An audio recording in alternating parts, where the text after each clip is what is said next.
realize that the number of things that we actually do, it's not just trimming nails, expressing anal glands, it's blood draws, surgery, monitoring, x-rays, anything, putting together medications, answering phones.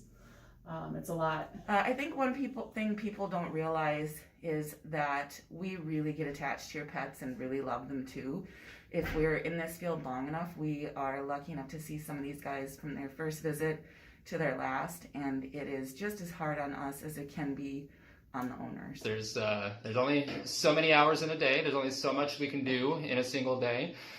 So it's difficult trying to get in, the last minute appointment, or the extra dog or cat who's not doing well. So a lot of times we do have to refer to emergency, which we don't like to do. But just given with the staff that we have and the time in a day, we just don't have the capability of doing a lot of things that we want to do. I would say the most difficult breed of dog I've had to work with so far would be a Corgi. They're just very wiggly and hard to hold on to, and they don't like anything that you do to them, really. I mean, this is a difficult question because there's many different breeds out there. All have their own quirks, all have their own personalities. And each dog is different too. So each German Shepherd is different, or each Husky or Chihuahua. They each individually have their own personality. So it's a difficult question. My biggest one, the most difficult breed I think to work with in a hospital setting here is German Shepherds. And that's typically because they're guard dogs. They are big, they know how to throw their weight around, and it's very often that we have to sedate these dogs in order to even do an exam or give vaccinations.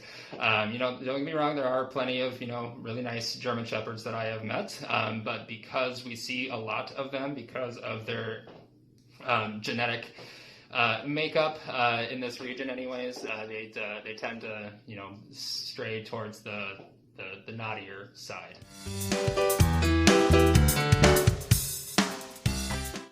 Euthanasias are really hard, even though they are necessary to prevent suffering and help an animal pass on, but it still is a very emotional, hard part of our job. Another part that I would change is I wish that all animals would have a fear-free experience in our clinic. I would hope that they would know that we're always trying to help them, and that we care about them very much. So hopefully they won't be so scared when they come to our clinic.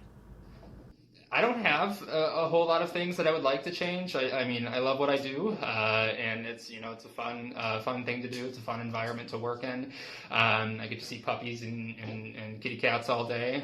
So it's the only thing I would like to change is maybe hours in a day. It's tough to work until 6 p.m. And you got clients calling at the last minute and a half, needing to talk to you for 15-20 minutes when I have a wife and kids and a dog myself at home that I would like to get home to, and it's already been a 12-hour work day. So that's really the only thing, is just to make sure I get out of here on time. But other than that, everything's great. Love it. I wouldn't really change any of it. So. If I could change one thing about the job, I think it would be the hours. We work very long days, and even though our hours say we close at 6 o'clock or 2 o'clock or whatever, we are often here for a half an hour to an hour after we close. We're here early before we open, and sometimes we don't get very long breaks because it's all dictated by the number of animals that come through the door and need our help. So I would definitely change the hours.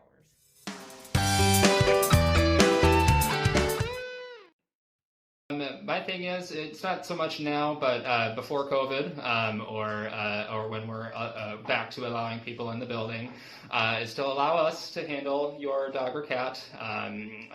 We've been trained in proper handling and restraint techniques for each individual animal, and it's for the safety of for you, for your pet, and for our staff.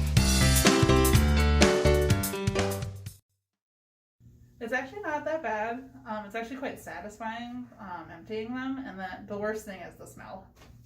Sometimes can be really bad. Sometimes not so much. It really depends on on the severity of how bad the anal glands are. All anal glands stink. That's their purpose, is to stink. But some do stink really bad. Beyond just the smell, your dog or cat that this is happening to. Are not having a good time. I can't imagine it's very, very fun or pleasant to have your anal glands squeezed.